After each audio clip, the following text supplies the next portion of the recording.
जम्मू कश्मीर में आरक्षण को लेकर विवाद हो रहा है और कंट्रोवर्सी ये है कि ओपन मेरिट आखिर कितनी हो। मेरे साथ इसी मुद्दे पर ज़्यादा बातचीत के लिए हैं तरुण चुग जी, जम्मू कश्मीर के प्रभारी बीजेपी। सर, ये जो पूरा विवाद है आरक्षण को लेकर, सरकार ने एक समिति भी बनाई है, जम्मू कश्मीर सरकार ने। क्या कहेंगे, आखिर भाजपा का क्या पक्ष है? देश की संसद ने जम्मू कश्मीर में आरक्षण के लिए जो तय किया है वो बरकरार रहेगा। किसी भी सूरत में उसमें बदलाव नहीं होने दिया जाएगा। जम्मू कश्मीर के एससी समाज, वाल्मीकि समाज को, जो महिलाओं को, गुज्जर बकरवाल पहाड़ियों को 70 साल जो आरक्षण नहीं दिया गया, अन्याय किया गया, अब वो दोबारा लागू नहीं होने दिया जाएगा। प्रधानमंत्री मोदी जी ने जो आरक्षण दिया है, सबका साथ सबका विकास हमारी कमिटमेंट है। और संविधान संगत जो पूरे देश के अंदर जिस तरह से आरक्षण लागू है उसी तरह से दिया गया है।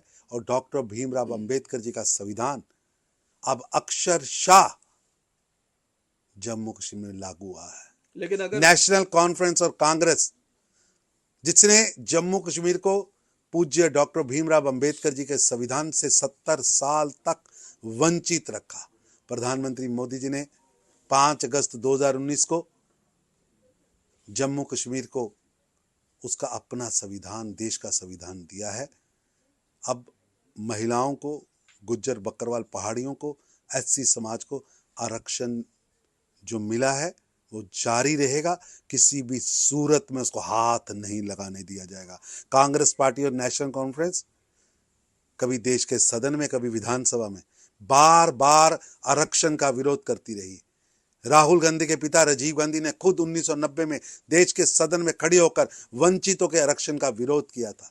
लेकिन भारतीय जनता पार्टी एससीओ के अधिकारों को छीनने नहीं देगी। जब भारतीय जनता पार्टी और सरकार की तरफ से आरक्षण दिया जा रहा था पहाड़ी समाज को और दूसरी जो एथनिक्स ग्रुप्स हैं उनको, उस वक्त नेशनल कॉन्फ्रेंस ने भी क्रेडिट लिया था, कहा था कि हमने इसकी सिफारिश की थी। लेकिन आज वो ओपन मेरिट का सवाल उठा रहे हैं।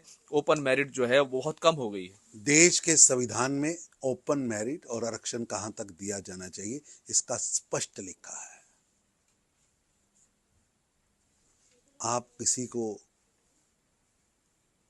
एससी समाज को जिस तरह से नेशनल कॉन्फ्रेंस कांग्रेस ने 370 के माध्यम से नौकरियों से वंचित रखा, वाल्मीकि समाज का बेटा सारी जिंदगी झाड़ू लगाएगा, यह है कानून आपका? ऐसे नादरशाही कानून अब नहीं चलेंगे। अब हर समाज का बेटा आगे बढ़ेगा।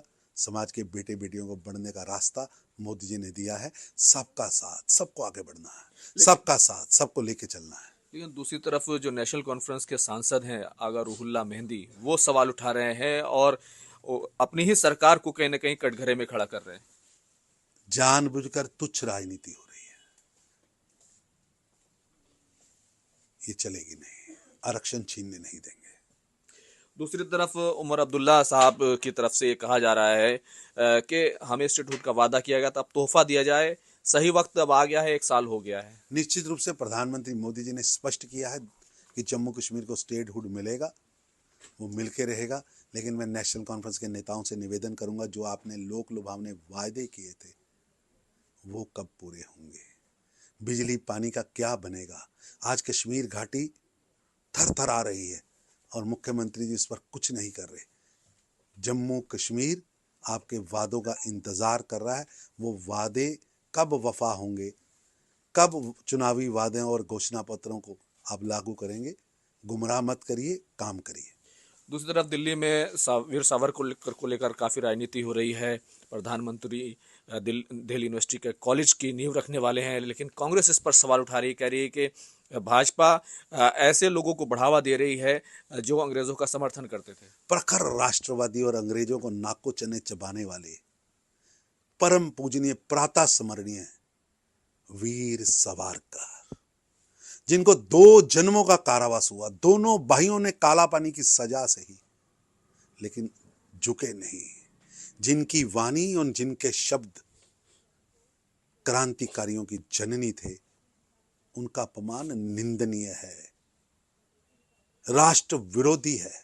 देश की आजादी के लिए लड़ने वाले लाखों क्रांतिकारियों का अपमान कांग्रेस कर रही है और ऐसे लोग कर रहे हैं जिन्होंने इटली का चश्मा लगाया, 4 दिन देश के लिए काम नहीं किया। वो 2 जन्मों के कारावास वाले वीर सावरकर के जज्बे और उसके राष्ट्रवाद को क्या जाने, क्या जाने। मैं स्वागत करता हूं प्रधानमंत्री मोदी जी का कि जो काम 70 साल पहले कांग्रेस को करना चाहिए था वो मोदी जी ने शुरू किया 2014 से। सावरकर जी के नाम पर हमेशा विवाद जो है वो कांग्रेस या विपक्ष की तरफ से होता रहा है। अब ये कांग्रेस ये कह रही है कि कोई आदर्श नहीं है कांग्रेस के पास, इसलिए वो वीर सावरकर को आगे बढ़ाती है। ऐसा है, वीर सावरकर भारत के करोड़ों लोगों के नायक थे, हैं और रहेंगे, और उनकी धमक से अंग्रेज डरते थे और आज अंग्रेजी सोच वाले, इटली की सोच वाले डरते हैं।